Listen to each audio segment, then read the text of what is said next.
Okay guys, so in today's video I'm going to talk about why momentum is key to success in trading and just in business in general. You often hear people talk about consistency, and I feel like you can only ever be consistent if you have momentum. If you lose momentum, you can get off track, you can become demotivated, you can burn out, and this is a recipe for disaster, especially in trading when if you have a bad few months, for example, and you don't follow your plan, you make mistakes, you can wipe out months and months worth of profits. So you need to have momentum. You need to constantly be improving your trading to actually make any money. So I'm going to go over a few steps on how you can actually generate this momentum and how you can make it so that every single month you're improving rather than either plateauing.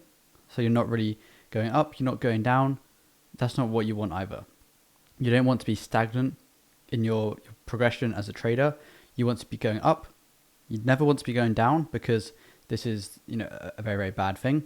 And when I say going down, this doesn't mean losing money necessarily, because you can improve as a trader but still lose on that month, which is what a lot of people fail to understand. If you lose but you did everything correctly, you're still improving as a trader. So I just wanted to clear that up before we start the video, because a lot of people see losses as being a very, very bad month, for example, but there are ways that it could have been a good month, which is what we're going to talk about. So one way to actually increase momentum and as a result increase your consistency is to constantly be refining your strategy. And when I say refining your strategy, one way to simply do this is to consistently improve your results from testing. So let's say, for example, my strategy. I trade in a 15-minute time frame. I trade 1 to 3 risk to rewards with 10 pip stop loss, 30 pip take profit. And if I'm looking to refine this strategy, what I could do is test my strategy with 1 to 3.5 risk to reward. Maybe instead of going up in risk to reward, I could reduce my stop loss size and just keep testing different things until you find the one that makes the most profit over the last 2 or 3 years, for example. If you collect data correctly, I've collected data where I can see the percentage of the trades that hit 1 to 1, 1 to 2, 1 to 3, 1 to 4, and 1 to 5. I didn't want to go any higher than 1 to 5s because I knew that wouldn't be as profitable for the way I trade. And I trade, one session. It's just not really the best way of trading. So I went up to 1 to 5, and I found the sweet spot was 1 to 3. But I didn't test 1 to 3.2, 1 to 3.5, 1 to 3.75, for example. So this could be a way where you add an extra 0.5% profit on every single winner. And over the year, if you win 30 trades, for example, you've added an extra 15% profit onto your year, which could be amazing. And let's say you have 3 losing months that are 5% each, for example, your additional profit now has covered all your potential losing months just by refining your strategy and adding something that was already there, but you hadn't done the testing to find out that you could potentially make more profit. And the reason this actually fuels your momentum is because you'll notice the changes in your profitability. You're making an extra 0.5% every single time you win a trade that hits full take profit, and you'll see your profits increase. And in a business, for example, if you see your profits going up and they're increasing month on month, you're more likely to want to keep doing that and keep refining. Obviously, there's going to be a point where it's very, very hard to find things that make quite a big change, but you can make it easier to see your setups. You can cut down the hours you're trading. You can cut down the pairs you're trading, or maybe add new pairs that are also just as profitable, that don't interfere with your current style of trading. These are all ways to actually improve on your momentum. As I said, momentum fuels your profits. If there's no momentum, you won't make as many profits. And it's that simple. So way number 2 to increase your momentum. This is one that maybe people don't do. Maybe they do it.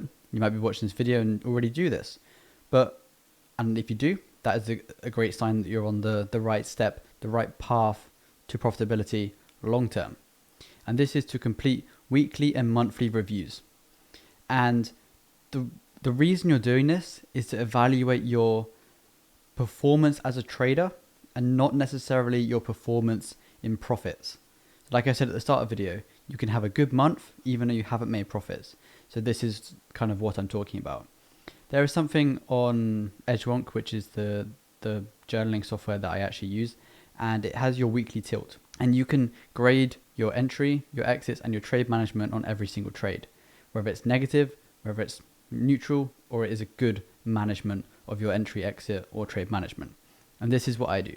So at the end of each week, I can see when I look on the weekend, okay, how did I perform this week as a trader? Obviously, you can look at the profits and be like, oh, I made profit. It's a great month. I made more than last month. It's my biggest month yet. That is also great. But how did I perform? Was my mindset okay? Did I lose profits because I mismanaged positions? Did I FOMO into trades because I didn't want to miss the move? All of this can be identified by simple filters in your journaling. Let's say you use Excel spreadsheets, for example. You can just add a little column that says entry, exit, trade management, and have a tick, for example, if it's been good, or just a green box, and write down what actually happened. Why was it good? If it was bad, why was your entry bad? Why was your exit bad? Did you mismanage the position? And by doing this, you can see, okay, I had a good month this month and I was rewarded with profits. But then also if you have a bad month and you might think, oh, I'm going to hit a losing streak now. I'm just losing money. It wasn't a good month. You can see that maybe it was a bad month because you didn't follow what you should have been doing. So then it kind of then reinforces the fact that, okay, I need to get onto the right path again. I need to follow exactly what I should be doing. I don't want to let my emotions take control of my trading. And like I said, this can get you back onto the track of consistently improving. This obviously isn't as technical as the first point, but this is more of the mental. And obviously, if you don't have your emotions in check, then you can't be a good trader. If you can't control your mind when you're entering a trade, when you're exiting, when you're seeing large profits on your account, then you can't make profits long term. You might be able to make some profits. Everyone can get lucky in the markets. But if you let your emotions take control in the long term, it can be a disaster. And the last way to actually increase your momentum is to take breaks. Step away from the charts and reset. There are many different ways you can actually do this. You could take a week off where you go on holiday, for example, or you just don't trade. You just chill, relax. Maybe you go for a spa weekend and you don't take your phone, you don't take your laptop that you could actually access the charts on or see trading content.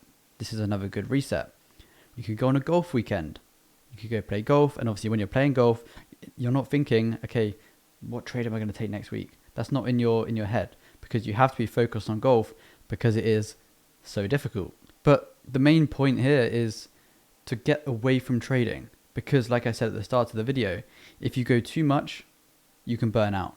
So to keep that momentum and to keep that consistency in the markets, you need to take breaks. You'll see online nowadays, everyone says you should go 100% of the time. You work 24/7 every single day and basically never stop working. Don't sleep until you've got the work done. But as a trader, you need to be well rested, because if you wake up in the morning, you've only had 1 hour sleep, 2 hours sleep, and you've been partying the previous night, for example, are you going to be able to perform at a high level when your whole business is performing at a high level with thousands and thousands of dollars on the line on a single click of a button?